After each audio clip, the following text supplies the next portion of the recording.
हमारे चैनल को सब्सक्राइब करें और बेल आइकन दबाएं।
Sorry I Baba.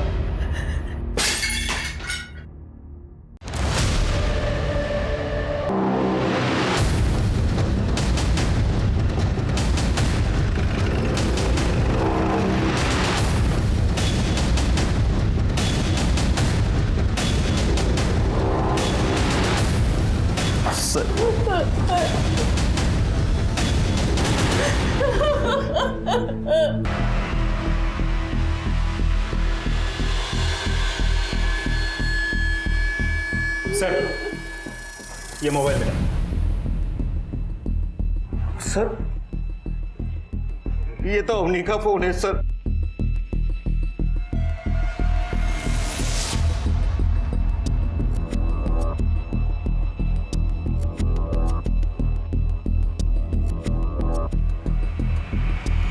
सर देख के तो सुसाइड केस लगता है। सर, बॉडी पे कोई इंजरी के मार्क्स नहीं है और ना ही पर मोलेस्टेशन के साइंस है। निशान कैसे हो सकता है सर? अवनी अपने घर में सुरक्षित थी सर। बॉडी को पोस्टमार्टम के लिए भेज दो और ये फोन फोरेंसिक में भेज दो। सर 2 दिन बाद अवनी की शादी थी। हम शॉपिंग करने बाहर गए थे। घर आके सारा सामान उसे दिखाने के लिए जैसे ही कमरे में गए तो हमें अवनी बेटा, क्या हुआ? क्या अवनी इस शादी के खिलाफ थी या कोई डिप्रेशन था? नहीं सर, अवनी तो बहुत खुशमिजाज हंसमुख लड़की थी। वो ये शादी से बहुत खुश थी। अवनी को रमेश पसंद था। लोखंडे परिवार को हाँ बोलने से पहले हमने अवनी से पूछा था। लोखंडे परिवार बहुत ही अच्छा था। इस जमाने में भी उन्होंने दहेज की मांग नहीं की, बल्कि शादी का आधा खर्चा भी उठाने के लिए तैयार थे वो लोग। रमेश की माँ ने यहाँ तक कहा कि हमें सिर्फ अवनी चाहिए। तो कहीं रमेश और अवनी के बीच किसी बात पे? नहीं सर, ऐसा कुछ भी नहीं हुआ था। रमेश का ऐसा स्वभाव ही नहीं है। हमारी अवनी कितनी खुश थी। ये देखिए सर, रमेश की फोटो। वो दोनों कितने खुश थे। कोई और फोटो नहीं है क्या इसके अलावा? नहीं सर, फिलहाल तो एक ही फोटो। हम लोग तो शादी का इंतजार कर रहे थे। शादी में खूब फोटो खिंचाएंगे सर। लोखंडे परिवार का नंबर चाहिए सर। ये रमेश के पिता वसंत का नंबर है सर।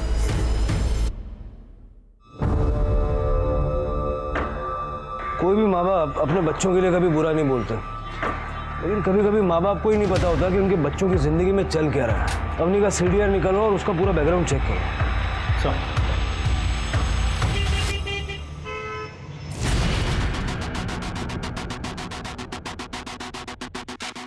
सर अवनी ज़्यादा पे कॉलेज पास आउट, हंसमुख और बहुत ही हैप्पी गो लकी लड़की थी। स्कूल के टाइम से ही उसकी लड़कों के साथ दोस्ती थी, लेकिन कोई बॉयफ्रेंड नहीं था।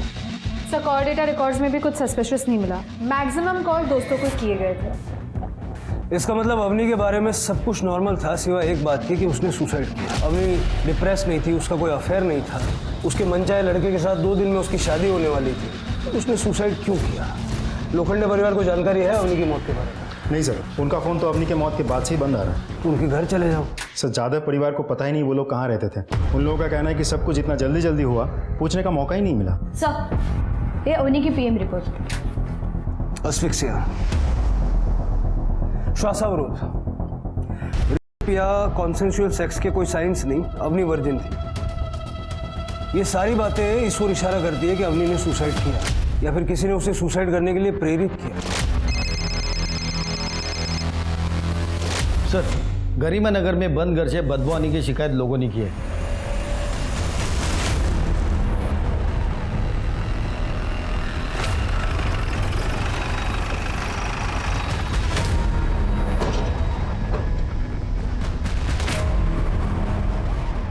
मैं मकान मालिक मोरिया आठवले। कुछ दिन पहले मैंने ही ये घर बेचारे फैमिली के 4 सदस्यों को भाड़े पे दिया था।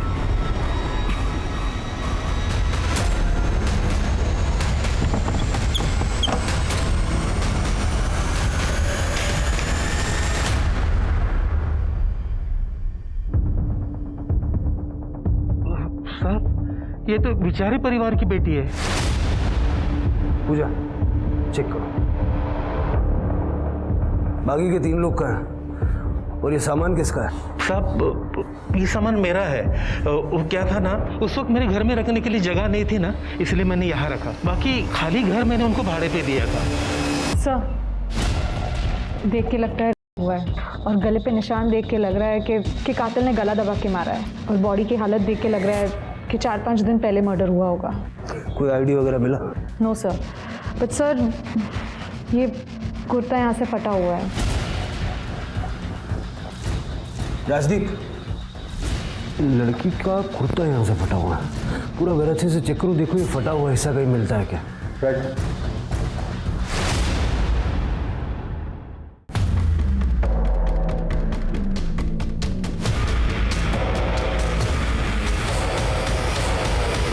सर, पूरा घर अच्छे से छानना है, लेकिन कपड़े का ऐसा टुकड़ा तो कहीं नहीं मिला और घर की हालत देख के लगता नहीं घर में मारामारी या तोड़फोड़ या छीना चपटे कुछ हुई होगी। सर, ऐसा भी तो हो सकता है कि लड़की का रेप और मर्डर कहीं और हुआ हो जहाँ कपड़े का टुकड़ा गिर गया हो और वहाँ से किसी ने बॉडी को इधर डंप कर दिया हो।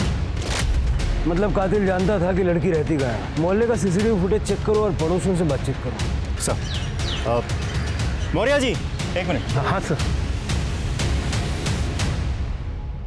रेंटल एग्रीमेंट की कॉपी चाहिए हमें। सर, उनको 1 महीने के लिए घर चाहिए था और पैसे भी एडवांस में दिए थे, इसलिए एग्रीमेंट कॉपी नहीं बनवाया। तो बिना एग्रीमेंट के घर भाड़े पे देना कानूनन जुर्म है, जानते हो? हाँ सर। कौन कौन था उनके परिवार में? वडील सदानंद विचारे, त्यांची बायको आणि 20-25 वर्षाचा मुलगा। वो लड़की देखने के लिए यहाँ नासिक आए थे, इसलिए उन्हें सिर्फ 1 महीने के लिए घर चाहिए था। सदानंद विचारे। हाँ।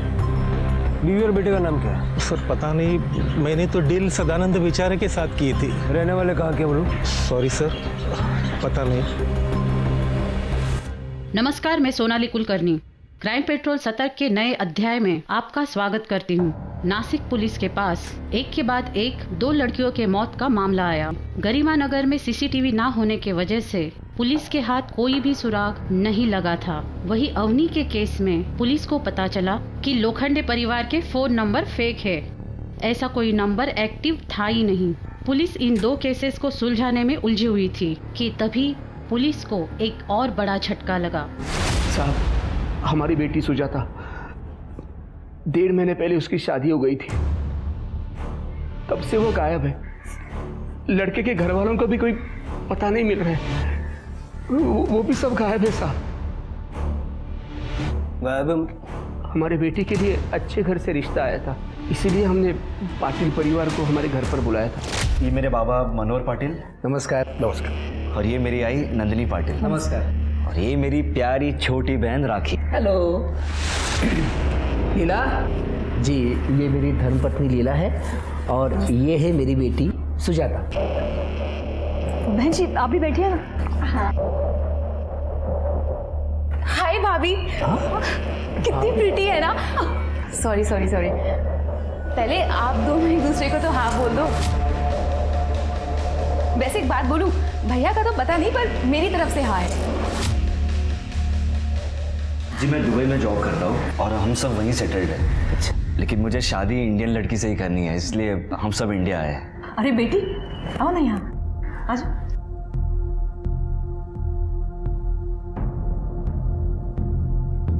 भाई साहब, लगता है हमारे बेटे को आपकी बेटी पसंद आ गई है।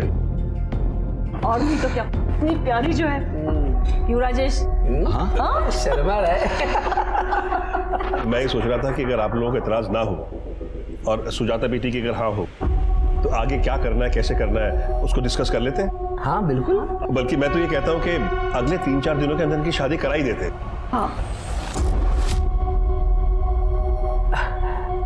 भाई साहब 4-5 दिनों के अंदर शादी मतलब बहुत जल्दी हो जाएगी। हॉल बुकिंग है, पंडित जी है, कार्ड छपवाने हैं, रिश्तेदारों को बताना है। ये सब करने की जरूरत नहीं है। अरे हाँ, जैसे कि हमने आपको बताया कि राजेश को जल्द से जल्द दुबई जाना है, नौकरी ज्वाइन करनी है ना, तो सबसे जरूरी बात यह है कि सुजाता का पासपोर्ट रेडी है कि नहीं। वो तो है, पर शादी की तैयारी भी तो। भाई साहब, हमें एक सिंपल शादी चाहिए और सुजाता बेटी जैसी बहू मिल गई हमें, तो और क्या चाहिए हमें। हाँ, पर इतनी जल्दी शादी। प्लीज हाँ कर दीजिए ना, मुझे सुजाता ही चाहिए भाभी के रूप में। अच्छा ठीक है, अगर आप कह रहे हो तो हमारी हाँ है। लगता है भगवान की यही इच्छा है। ये बिल्कुल सही कहा आपने भाई साहब। लीजिए, आज ही सुबह मैंने इस रिश्ते के लिए प्रार्थना की थी और देखिए रिश्ता पक्का हो गया। क्या बात है। पहला मुंह मीठा किया। धन्यवाद धन्यवाद। अच्छा बेटी, कल हम तुमको शॉपिंग पे ले चलेंगे। अरे बाप रे, क्यों है? इतना सारा सामान, बहुत शॉपिंग की तुम लोगों ने। बहुत पैसा खर्चा हुआ होगा ना? नहीं आई, राजेश ने मुझे पैसे देने ही नहीं दिए। इन्होंने कहा कि मैं इनकी होने वाली बीवी हूँ तो मुझसे पैसे नहीं ले सकते हैं। अरे तुम लोग खड़े क्यों हो? हाँ या बस असला। नहीं अरे शादी की काफी तैयारी है, बाकी बहुत काम है। भैया आज मैं भाभी के साथ रुक जाऊँ क्या? क्या रुक जाऊँ, तुझे पता है ना घर पर तेरा कितना काम बाकी है। अच्छा ठीक है, भाभी शादी करके जल्दी से घर पे आ जाओ, फिर हम बैठ के खूब सारी बात करेंगे। हाँ? चलो ठीक है। अच्छा संभल के जाना। कितनी नसीब वाली है तू। देख कितना अच्छा रिश्ता आया है तेरे लिए। भगवान ने तेरा भविष्य बहुत अच्छा लिखा है। सब कुछ एक सपने की तरह था। 3 दिन के बाद सुजाता की शादी राजेश के साथ हो गई। छोटा फंक्शन रखा था क्योंकि उन्होंने कहा उनके सब रिश्तेदार अलग अलग शहरों में रहते हैं और इतने कम वक्त में वो नहीं आ पाएंगे। और उसी रात सुजाता दुबई चली गई। बाबा जी, और दुबई पहुंचने के बाद फोन करना, हाँ? भूलना मत। हाँ बाबा, आप अपना ख्याल रखना है, ध्यान रखना। बस वही लास्ट टाइम था जब हमने अपनी बेटी को देखा था।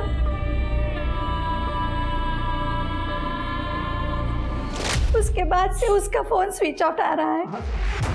हमने राजेश के परिवार को भी ट्राई किया लेकिन सबके फोन बंद है। ये पाटिल परिवार रहता कहाँ है? हमें नहीं पता, हमारे पास उनका एड्रेस नहीं है साहब। आपने बच्ची की शादी तय करने से पहले उनका घर नहीं देखा? साहब ये सब कुछ इतना जल्दबाजी में हो गया कि, और वैसे भी शादी के बाद तो सुजाता दुबई में रहने वाली थी, तो शादी के फंक्शन की फोटोग्राफ्स तो होंगी। हाँ साहब, ये देखिए साहब, ये लड़के के पिताजी हैं, ये लड़के की माँ है, ये हमारी बेटी है साहब, और ये वो लड़का था, देखिए।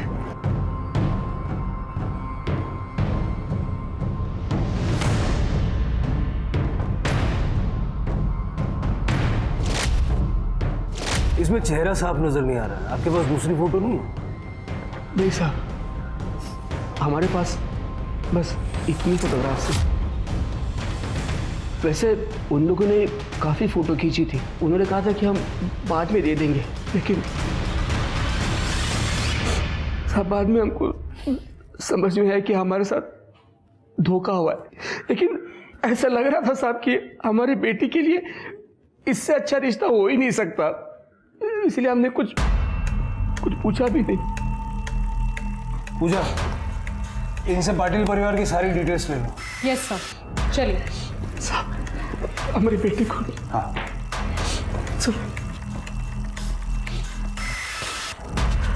राजदीप, ये राजेश का फेस कट कुछ रमेश जैसा नहीं लग रहा था? मतलब वो अंगूठियां और ब्रेसलेट भी मुझे सेम ही नजर आ रहे थे। राइट सर, हाइट, बॉडी, कदकाठी बिल्कुल वैसी ही है। पता करो ये राजेश कहाँ बेस्ड है, और उस रात राजेश और सुजाता ने वाकई में दुबई की फ्लाइट बोर्ड की भी थी या नहीं?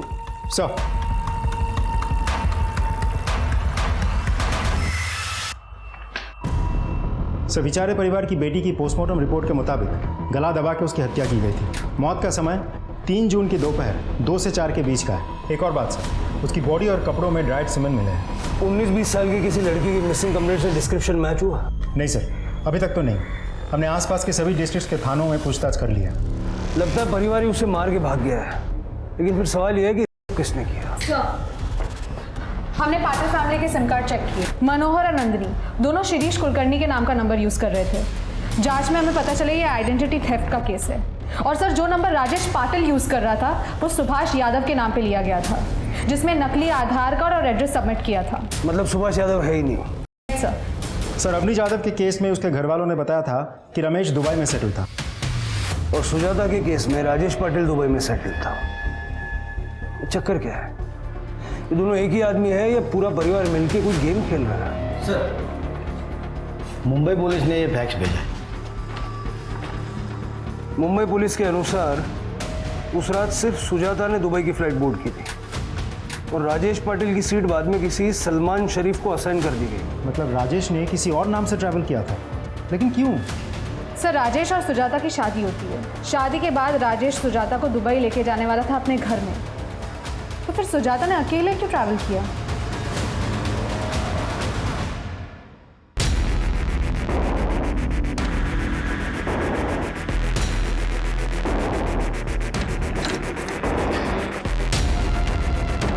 क्या कर रहे हो विकी? कुछ नहीं, मैं वो काम कर रहा था।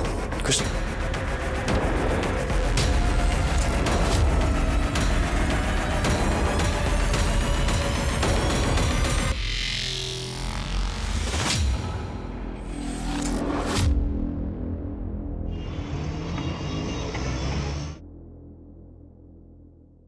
सर, ये उमाकांत देशपांडे है। इनकी बेटी निधि शादी के बाद से ही मिसिंग है। बैठिए। सर, कुछ साल पहले बीमारी के चलते मेरी बीवी का देहांत हो गया। उसके बाद से आज तक मैंने मेरी बेटी निधि को अकेले पाला। फिर उसकी शादी की उम्र हो गई तो मैंने मैट्रिमोनियल साइट पर उसके कुछ डिटेल डाल दिए थे, और कुछ 3 महीने बाद हमें एक अच्छा सा रिश्ता आया। आदित्य गडकरी, जो दुबई में काम करता है। दुबई में?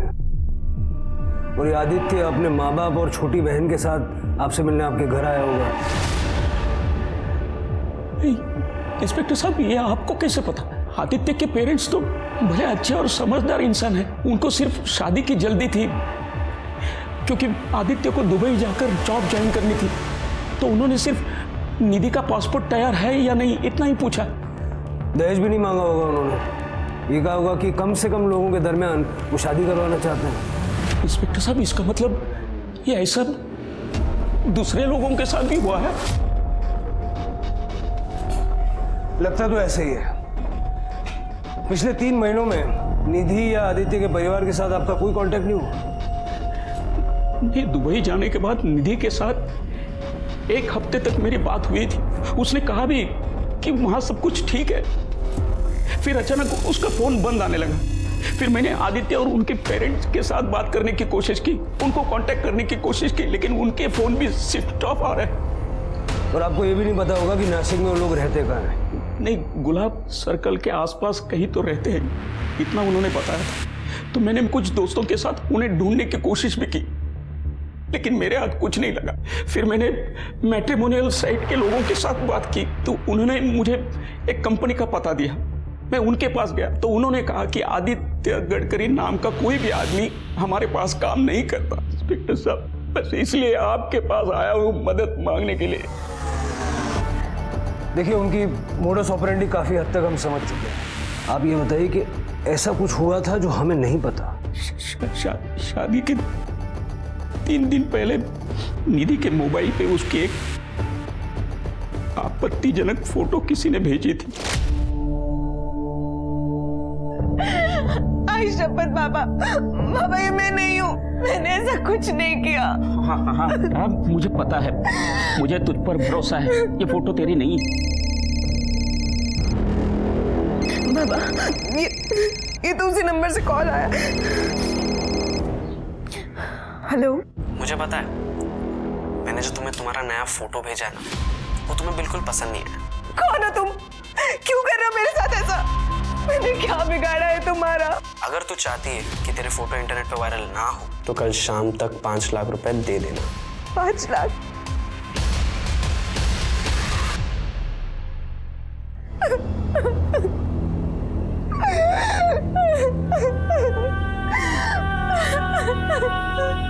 इंस्पेक्टर साहब, मैंने अपनी सारी सेविंग्स इकट्ठा करके पैसे जमा किए, लेकिन दूसरे दिन अचानक आदित्य और उसके पिताजी घर आ गए। ये क्या है? ये फोटो मुझे आज सुबह को मिला है। देखो, मैं ऐसी लड़की से शादी नहीं कर सकता जिसका कैरेक्टर ऐसा हो। नहीं, ये फोटो इसकी नहीं है, इसे कोई फंसा रहा है। आप ध्यान से देखिए, ये फोटो इसकी नहीं है। आदित्य बेटा, मुझे भी लगता है कि फोटो नकली है। निधि की इसमें कोई गलती नहीं है, वाकई उसे कोई फंसा रहा है। चलो बाबा, मान लिया आपकी बात, लेकिन अगर ये फोटो किसी ने वायरल कर दिया तो सोचो कि हमारी रेपुटेशन का क्या होगा। उन्होंने 5 लाख रुपए मांगे, मैंने सब पैसे इकट्ठा कर लिए। अब शाम को निधि जाके उनको पैसा दे देगी, उसके बाद वो फोटो वायरल नहीं करेंगे, ऐसा कहा है उन्होंने। इस बात की कोई गारंटी है? आदित्य बेटा, ये ब्लैकमेलर्स अपनी बात के बहुत पक्के होते हैं। एक बार पैसा पहुंचा दिया ना, उसके बाद कुछ नहीं करते। भरोसा है ना मुझ पर? मैं करता हूं ना। रुको बाबू, आप नहीं 5 लाख रुपए दे दीजिए, मैं आपको वचन दे रहा हूं, आदित्य निधि से ही शादी करेगा। आप फिक्र मत कीजिए। ठीक है बाबा, जैसा बाबा चाहते हैं वैसा ही होगा। मैं निधि से ही शादी करूंगा। मैं जिंदगी भर आपका एहसान। अरे बाबा, अरे उठिए बाबा। अरे ये आप क्या कर रहे हैं? आप भी तो मेरे बाबा जैसे ही है ना। और क्या मैं अपने परिवार के लिए इतना नहीं कर सकता? लेकिन बाबा, ब्लैकमेलर को पैसे देने मैं जाऊंगा। मैं वहां निधि को अकेले भेजने का रिस्क नहीं ले सकता। आदित्य ने ब्लैकमेलर को पैसे दे दी और उसके बाद उनका कोई भी फोन नहीं आया। और फिर आदित्य और निधि की शादी हो गई और वो दुबई चले गए। आपके पास शादी के फोटोग्राफ्स हैं? हाँ, एक आध फोटो है। ज्यादा फोटो गडकरी फैमिली ने खींची होगी। आपसे कहा होगा कि बाद में भिजवा देंगे, लेकिन भिजवा ही नहीं। हाँ हाँ, ऐसा ही कहा उन्होंने। मैं बताता हूँ।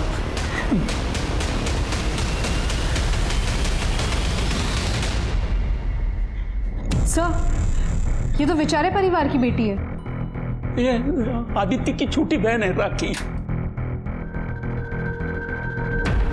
निधि देशपांडे, सुजाता खरे और अवनी जाधव, ये तीनों केस एक दूसरे से जुड़े हुए हैं। तीनों केसेस में सस्पेक्ट दुबई बेस्ड है और उसकी फैमिली का कोई अता पता नहीं। ये पाटिल, लोखंडे, गडकरी या जो भी कह लो, ये परिवार लोगों को धोखा देता है। निधि और सुजाता, इन दोनों लड़कियों को इस परिवार ने शादी के जाल में फंसाया। निधि की मॉक फोटो होने के बावजूद लड़के ने उससे शादी की और शादी के बाद से ये दोनों लड़कियां गायब हैं। और तीसरी विक्टिम अवनी, उसने क्यों सुसाइड कर लिया? चक्कर क्या है? और राखी को किसने मारा? सर, कहीं ऐसा तो नहीं कि इन्हीं के द्वारा फंसाए हुए किसी परिवार ने बदला लेने के लिए राखी को मार डाला हो सकता है। इस परिवार की फोटो सर्कुलेट करो सब जगह। आई एम श्योर और भी विक्टिम सामने आएंगे। सर, आपका अंदाजा सही निकला। अवनी के फोन से कुछ डिलीटेड फोटोज मिले हैं। हमारी साइबर क्राइम टीम ने उन फोटोज को रिट्रीव कर लिया है। अवनी के पेरेंट्स को इस फोटो के बारे में पता नहीं था। सर, अवनी को तो हमने खो दिया था। बच्ची कुछ इज्जत भी ना चली जाए, इसलिए आपको नहीं बताया था फोटो के बारे में। उस दिन हम शॉपिंग करके घर वापस आए तो हमें अवनी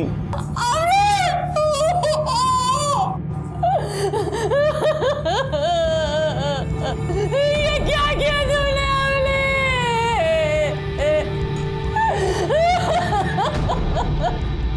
बाबा, आज मुझे फोन पे एक अनजान नंबर से मेरी एक अश्लील फोटो भेजी गई, जिसके बाद उसी नंबर से एक कॉल भी आया और वो मुझे 5 लाख रुपए मांग रहा था।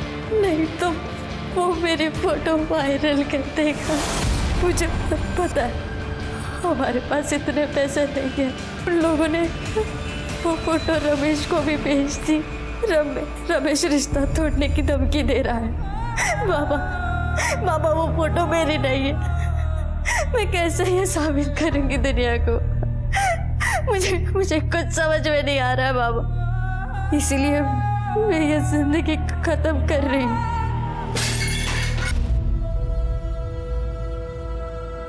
इसलिए सर आपको फोन करने से पहले हमने फोन से सारे फोटोज डिलीट कर दिए थे। आपको हमें सब कुछ सच सच बता देना चाहिए था। किस नंबर से आई थी वो फोटोज? सर हमें नहीं पता, फोन तो आप लोगों के पास था। आपने वो फोटोज डिलीट कर दी, इसकी वजह से हमें वो नंबर भी नहीं मिल पाया। राजदीप सर ये फोटो देखिए, क्या यही रमेश के माँ बाप हैं? हाँ सर यही रमेश के माँ बाप हैं। और ये राखी? राखी? कौन राखी? हमें नहीं पता। तब तक तो राखी जिंदा थी, फिर यहाँ क्यों नहीं आई? और अगर यहाँ रैंसम का कॉल आया तो सुजाता के वहाँ भी ऐसे ही कॉल गया होगा। हाँ साहब, सुजाता को भी ऐसी असली तस्वीरें आई थी और उसके बदले में 5 लाख रुपए मांगे थे। सुजाता ने कहा था कि फ़ोन करने वाला बंदा आवाज़ से पढ़ा लिखा और जवान लगता है। बात तो तब बिगड़ी जब राजेश को इस बात का पता चला। और फिर राजेश के पिताजी ने आपसे ये कहा होगा कि अगर आप 5 लाख रुपया दे देंगे तो फिर भी राजेश आपकी बेटी के साथ शादी कर लेगा। और राजेश ने ये कहा होगा कि पैसा डिलीवर करने वो खुद जाएगा क्योंकि वो सुजाता को खतरे में नहीं डालना चाहता। हाँ बिल्कुल, लेकिन आपको ये बात कैसे पता? किस नंबर से आई थी फोटोज और कॉल्स? 1 मिनट, वो सुजाता से मैंने नंबर लेकर रखा था। ये देखिए सर, ये नंबर।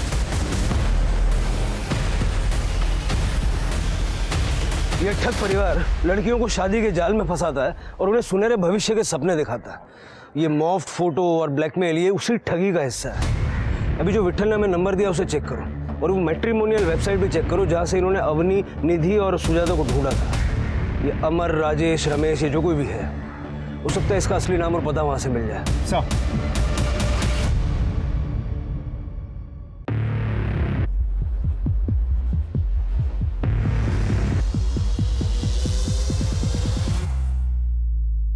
लेकिन गणेश रुकना क्यों है? बाबा अवनी ने सुसाइड किया है और अब पुलिस हमारे पीछे पड़ी है। पता है ना आप लोगों को कि हमारी फोटोज न्यूज़पेपर में छपी है। उन्हें पता है कि हम सब साथ हैं और हम क्या काम करते हैं। कुछ करना होगा वरना हमारी गर्दन पुलिस के हाथों में होगी। बात तो तुम सही कह रहे हो, खतरा तो है, पर सवाल यह है कि और क्या काम कर सकते हैं हम सबको अपने लिए कुछ सोचना पड़ेगा। चलो ठीक है, एक आखिरी काम और उसके बाद सब बंद कर देंगे। वैसे भी रश्मि मेरे लिए काफ़ी समय से रुकी है। बस ये आखिरी काम करने के बाद मैं अपना 50% शेयर लेके रश्मि के साथ हमेशा के लिए दुबई शिफ्ट हो जाऊंगा। आप और बाबा अपना 50-50 देख लेना, फिर चाहे जो भी हो कर लेना। ओए बाबा वाले, मेरा नाम इनके साथ मत जोड़ना। ना मैं इनकी बीवी हूँ ना तुम्हारी माँ, समझे? अरे मेरे कहने का मतलब वो नहीं था। तो क्या मतलब था? मैं आखिरी बार कहती हूँ, ये आखिरी काम का भी 50-50 होना चाहिए। एक हिस्सा तेरा और तेरे बाप का और दूसरा हिस्सा मेरा और मेरी बेटी का। क्या हुआ अगर वो इस दुनिया में नहीं है? लेकिन उसे उसका हिस्सा मिलना ही चाहिए। बेचारी मेरी बेटी, मैं तो उसका अंतिम संस्कार भी नहीं कर पाई थी। और तुम उसे भूल गए? वो तो तुम्हें सगा भाई मानती थी ना। तो ठीक है, एक आखिरी काम और हमेशा की तरह 50-50 होगा। एक हिस्सा मनोहर काले और गणेश काले का और एक हिस्सा नंदिनी सोहाने और आपकी बेटी राखी का।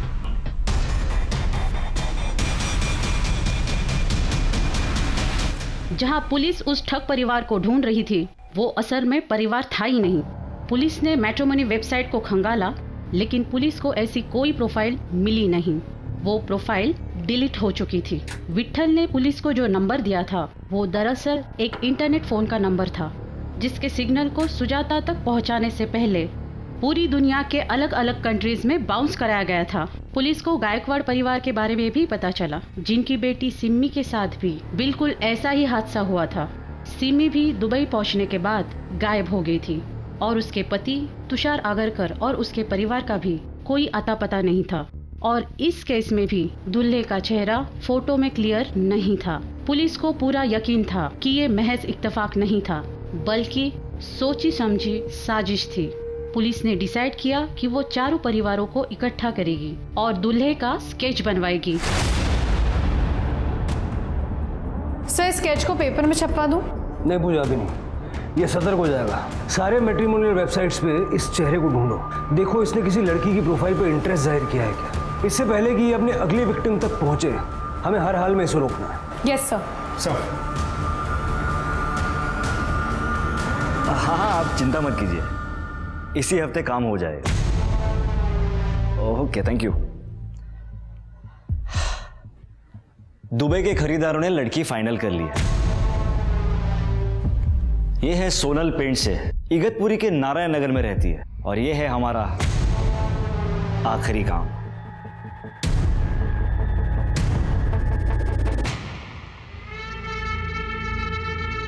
मनोहर, तुम इस वक्त यहाँ? वो एक्चुअली मैंने सोचा कि हमारी नकली शादीशुदा जिंदगी के लिए एक आखिरी बार चीयर्स कर लें।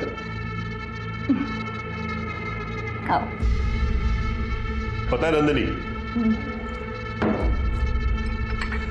अगर हम उस रात को नहीं मिले होते ना, उस शादी में जहां हम दोनों बिन बुलाए बाराती थे, मुझे कभी पता ही नहीं चलता कि तुम भी मेरी तरह एक मास्टर ठग हो।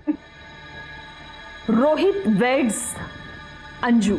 अरे वाह, तुम्हें तो नाम भी याद है। वो दिन मैं कैसे भूल सकती हूँ। उस दिन तो मैं फंसते फंसते बच गई थी। हे, कौन हो तुम? मैं वो ये तुम यहीं पे रुको, मैं अब भी अपने भाई को बुला के लाती हूँ। नहीं, मैं वो। अरे डार्लिंग, कमाल हो, मैं तुम्हें वहां ढूंढ रहा हूँ, तुम यहाँ। अच्छा बताओ, घड़ियां मिली क्या? अरे वहां सिरा साहब वेट कर रहे हैं यार, तुम यहाँ बातें कर रही हो। दरअसल लड़की के पिता अपने सिरा साहब मेहमानों को घड़ियां दिखाना चाहते थे, तो मैंने अपनी वाइफ इनसे कहा जाके घड़ियां लेके आओ। और ये है कि तुम मीरा अब खड़ी रहोगी क्या? वहां वेट कर रहे हैं सिन्हा साहब। चलो चलो चलो। उस दिन तुमने क्या नाटक किया था मनोहर कि मैं तुम्हारी बीवी हूँ। और देखो, उस दिन के बाद आज तक हम लोग साथ में काम कर रहे हैं। सच में हम दोनों ने मिलकर कितने बड़े बड़े काम साथ में किए। नंदिनी, मुझे लगता है कि हम दोनों को शादी कर लेनी चाहिए। मेरी बात का बुरा नहीं लगाना। सोचती तो मैं भी हूं कभी कभी कि राखी के मौत के बाद मैं भी अकेली पड़ गई हूं। वैसे तुम्हारी पत्नी बनकर जिंदगी गुजारना इतना भी बुरा नहीं है। तो ठीक है, इस आखिरी काम के बाद हम दोनों शादी कर लेते हैं। चीयर्स। चीयर्स। सर, नकली दूल्हे की प्रोफाइल मिल गई है। सर, ये देखते हैं। रोहन वर्तक, बैकग्राउंड सेम है, फैमिली डिस्क्रिप्शन भी सेम है, इगतपुरी का एड्रेस है, लेकिन कोई नंबर नहीं दिया। सर, कांटेक्ट के लिए एक ईमेल आईडी है। फटाफट ये ईमेल आईडी साइबर सेल को भेजो ट्रेस करने के लिए, और इगतपुरी चलने की तैयारी करो। Yes sir.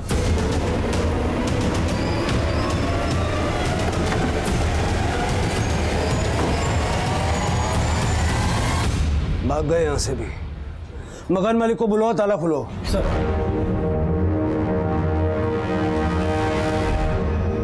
दरवाजा खोलो।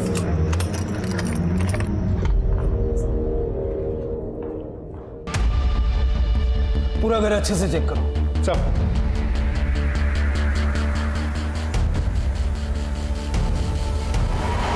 कहाँ रहते हो तुम? यही पास में रहता हूँ। ये लोग रहते थे यहाँ? यही किराएदार थे। इन्हें सिर्फ 1 महीने के लिए किराए पर मकान चाहिए था और उन्होंने किराया भी एडवांस में दिया था। अभी तो सिर्फ 10 दिन ही हुए हैं और आज सवेरे अचानक उनका फोन आया और कहा कि हम मकान खाली कर रहे हैं और चाबी पड़ोसियों के पास दे देंगे।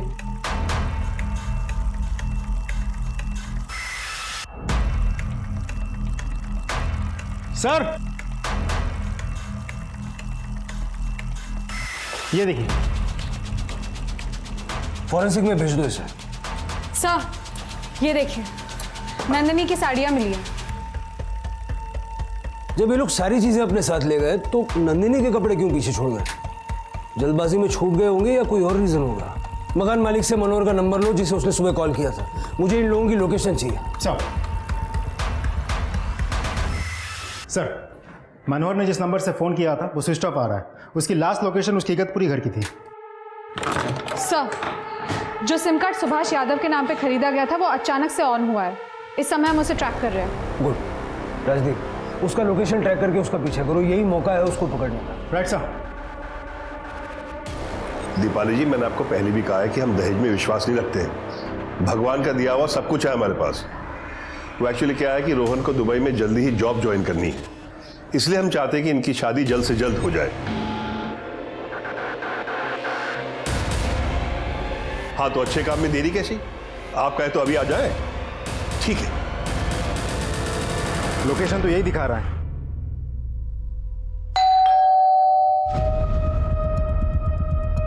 जी नमस्ते, मैं मनोहर वर्तक।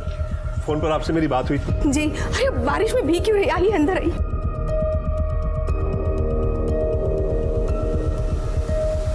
ये है मेरा बेटा रोहन वर्तक, इसी के रिश्ते की बात मैंने आपसे की थी।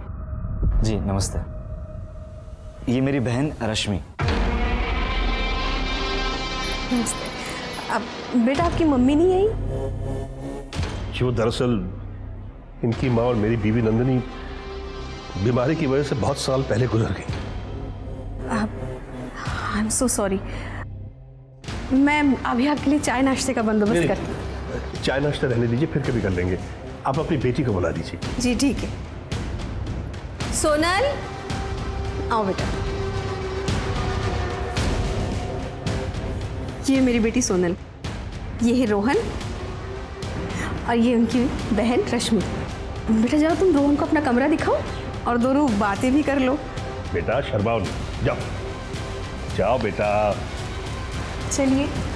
आज अगर नंदिनी जिंदा होती, ये देखकर कितना खुश होती।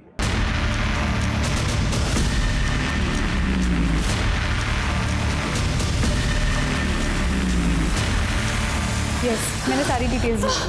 ओके। बड़े साहब, मुझे बड़े साहब से मिलना। नंदिनी, मुझे बड़े साहब से मिलना है, मुझे बात करनी है उनसे।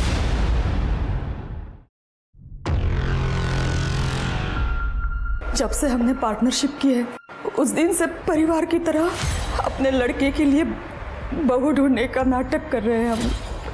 और लड़कियों को जिस्म फरोशी के लिए दुबई में बेच देते थे। बेचने से तो पैसे मिल ही जाते थे, लेकिन ब्लैकमेल करके भी हमारी कमाई हो जाती थी। रश्मि और उसका भाई विकी दोनों भी लड़कियों की फोटो को ना मॉर्फ करके ब्लैकमेल किया करते थे। लेकिन अवनी के मौत के बाद और मेरी बेटी राखी के मौत के बाद हमने ये सब बंद कर दिया था। राखी को किसने मारा? मुझे नहीं पता। राखी उस दिन घर पे अकेली थी। हम लोग घर आके देखते तो वो राखी राखी हे बेटी राखी ये राखी राखी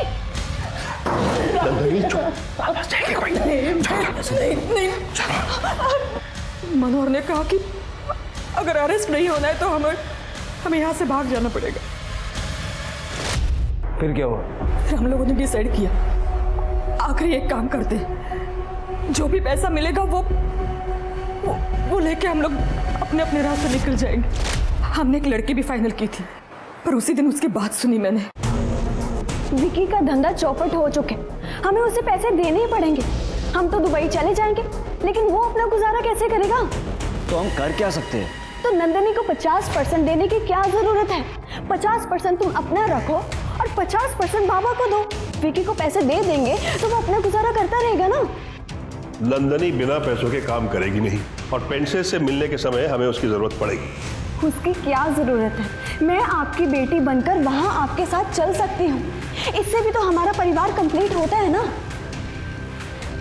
रश्मि ठीक कह रही है बाबा, और वैसे भी फालतू में पैसों का बंटवारा करना ही क्यों है? लेकिन इस हिसाब से तो आपको काफी अच्छा हिस्सा मिलेगा, और वैसे भी ये हमारा आखिरी काम है। ठीक है, ये तो मेरे पे छोड़ दो। मुझे लगता है कि हम दोनों को शादी कर लेनी चाहिए। मुझे तो पहले से पता था कि वो मुझे अपने रास्ते से हटाना चाहता है, और जैसा कि मुझे शक था, उसने मेरी ड्रिंक में नशे की दवाई मिलाई थी। मैंने वो पी नहीं और उसे ऐसा दिखा है कि उस दवाई का असर मुझ पर हो रहा है। और फिर नंदिनी, नंदिनी,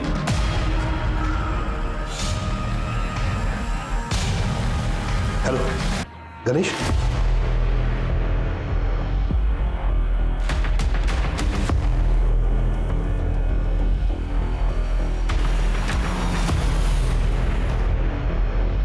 यहाँ बहुत जंगली जानवर है, इसका काम तमाम कर देंगे। यहाँ से बच के निकल नहीं सकती है।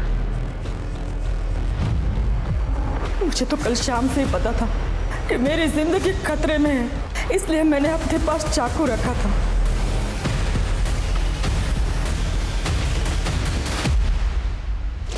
मुझे इंसाफ दीजिए, मुझे इंसाफ चाहिए। तुम्हारी वजह से न जाने कितनी लड़कियां और उनके परिवारों की जिंदगियां बर्बाद हो गई। एहसास है तुम्हें? अवनी ने तो तुम लोगों की वजह से सुसाइड कर लिया है। तुम्हें इंसाफ चाहिए। मैं मानती हूँ मैंने बहुत गलतियां की है और उसकी सजा भगवान ने मुझे दे भी दी है। मेरी बेटी राखी को मुझसे छीन के उसका तो अंतिम संस्कार तक नहीं कर पाई साहब मैं। लेकिन साहब, वो मनोहर और वो गणेश, वो दोनों भी उस सजा के हकदार है साहब। इस वक्त वो दोनों कहाँ बता सकती हो? सोनल पेंट से 24/130 नारायण नगर। इनको भी लेके चलना साथ में। नारायण नगर 24/130। बाप बेटे दोनों वहां पहुंच रहे। फटाफट निकलो, मैं भी निकलूं।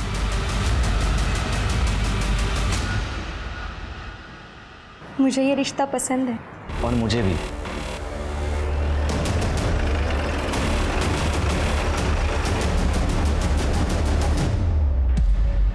भगवान तेरा लाख लाख शुक्र है। बस ऐसे इनके सर पे हाथ रखना और इस रिश्ते को फलने फूलने देना। शादी की डेट फिक्स करने से पहले भगवान का आशीर्वाद लेना बहुत जरूरी है। बस शादी 3-4 दिन में हो जानी चाहिए। जो आप ठीक समझे। चलिए ना, एक सेल्फी ले लेते हैं। सेल्फी? वो सेल्फी का तामझाम मुझे नहीं समझता। अभी तो हमारी शादी फिक्स हुई है, एक सेल्फी तो बनती है ना।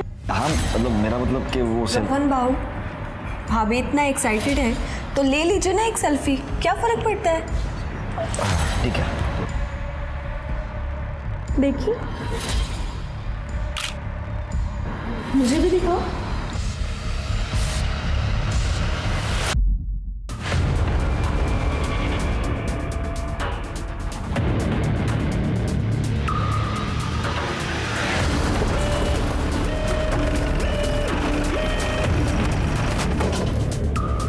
सर अगर ये बाहर है तो अंदर कौन है फिर? लंबी कहानी है राजदीप। अभी फिलहाल जो अंदर हैं उनको सरप्राइज देते हैं। मैंने खाना ऑर्डर किया था, शायद वो आ गया। जी? अरे आप ऐसे घर में किसी, कौन है आप? मैं इस ढोंगी की नकली मां हूं।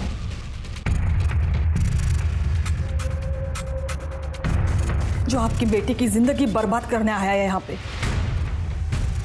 और ये लड़की रश्मि इसकी बहन नहीं, गर्लफ्रेंड है, जिसे लेके ये भाग जाना चाहता है। नाटक मंडली, तुम्हारा नाटक खत्म हुआ। चलो अरेस्ट करो सब। सर कसम से ये हमारा आखिरी काम था। राखी को क्यों मारा तुम लोगों ने? सर राखी को हमने नहीं मारा। सर मुझे नंदी से कोई फर्क नहीं पड़ता, मगर राखी को मैं अपनी छोटी बहन जैसा मानता था। सपने में भी उसके बारे में बुरा नहीं सोच सकता था। लेकिन उस दिन हम शादी की तैयारी के लिए शॉपिंग करने गए थे बस। लेकिन जब घर वापस आकर देखा तो घर का दरवाजा खुला था और राखी की कॉल डिटेल्स आते ही सच क्या है ये तो जल्दी सामने आ जाएगा। राखी को हमारे काम के बारे में कुछ नहीं पता था। वो बेचारी तो दिल से चाहती थी कि उसकी भाभी आ जाए। आप लोगों की नाटक मंडली में विक्की का क्या रोल था? वो फोटो मूव करता था और ब्लैकमेल करने के लिए कॉल करता था। मुझे पता है, मैंने जो तुम्हें तुम्हारा नया फोटो भेजा है ना, वो तुम्हें बिल्कुल पसंद नहीं है। अगर तू चाहती है कि तेरे फोटो इंटरनेट पे वायरल ना हो तो कल शाम तक 5 लाख रुपए दे देना। 5 लाख? लेकिन हमें पैसे मिलने में कभी कोई प्रॉब्लम नहीं आई, क्योंकि पैसे हमेशा गणेश लेकर आता था। राजदीप सर, विकी को ले आओ, उसके सारे दोस्त यहाँ हैं, अकेला बोर हो रहा होगा। Right sir.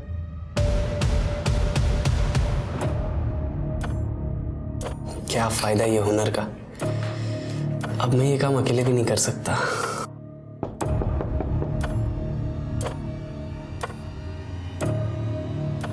क्या अंकल, कितना टाइम लगाते हो? लाओ दो, आधे घंटे से ऊपर हो गया। चल पिज्जा खिलाता हूं, अंदर चेक करो।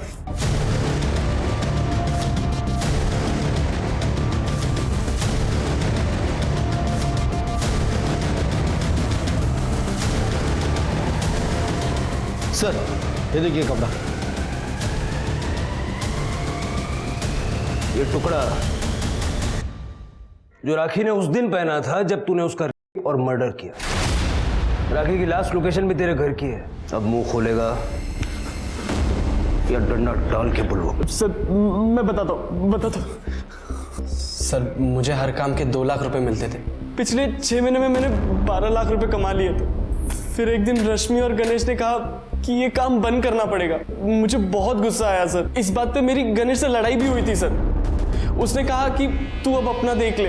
एक तो वो मेरी बहन को भी साथ में लेके जा रहा था। तो सर मैंने सोच लिया राखी से बदला ले लूं, क्योंकि राखी ने मुझे कहा था उसे एडिटिंग सीखनी है और मुझे पता चला कि ये लोग शॉपिंग के लिए बाहर जा रहे हैं। तो मैंने एडिटिंग के बहाने राखी को वहां बुला लिया था। ये क्या कर रहे हो? कुछ नहीं, मैं बता रहा हूँ तुम्हें। करो ना, टेंशन मत लो। मुझे नहीं सीखनी एडिटिंग। उसका फोन मैंने तोड़ दिया था और घर जाते वक्त रास्ते में फेंक दिया था। मैं उसे घर ले गया और इस बात का ध्यान रखते हुए कि मुझे कोई देख ना ले, और मैंने उसे वहां अंदर रखा, चाबी उसके पर्स में रखी और मैं वहां से निकल गया सर। तू ये भी नहीं जानता ना कि राखी गणेश की सगी बहन नहीं थी? सर ये बात मुझे बाद में अपनी बहन से पता चली। अब जेल में सड़। पुलिस ने विकी को राखी के और मर्डर के जुर्म में गिरफ्तार किया। पुलिस ने डिप्लोमेट्स के मदद से गुमशुदा लड़कियां सिमी, सुजाता और निधि को भी दुबई में ढूंढ निकाला। आज भी हमारे समाज में कई लोग हैं जो चाहते हैं कि उनकी लड़कियों की शादी NRI से हो जाए ताकि लड़की विदेश में जाकर खुशहाल जिंदगी जिए, लेकिन अपने सपनों के वजह से आंखों को इस तरह से ना मूंदे कि आप आए हुए रिश्ते और लड़के की जांच परख करना ही भूल जाए। पूरी जांच पड़ताल करें और अपनी बेटी की जिंदगी को सुखद बनाएं। इसी के साथ मैं सोनाली कुलकर्णी आपसे विदा लेती हूँ। फिर होगी आपसे मुलाकात एक ऐसे ही चौंका देने वाले केस के साथ क्राइम पेट्रोल सतर्क में। तब तक अपना और अपने परिवार का ख्याल रखिए। आप जानते हैं हम सब एक मुश्किल दौर से गुजर रहे हैं। कृपया मास्क पहने, समय समय पर हाथ धोते रहे और ऊंची दूरी बनाए रखें। देखते रहिए क्राइम पेट्रोल सतर्क। जय Hind. For more updates, subscribe to our channel, click the show links and enjoy watching the videos.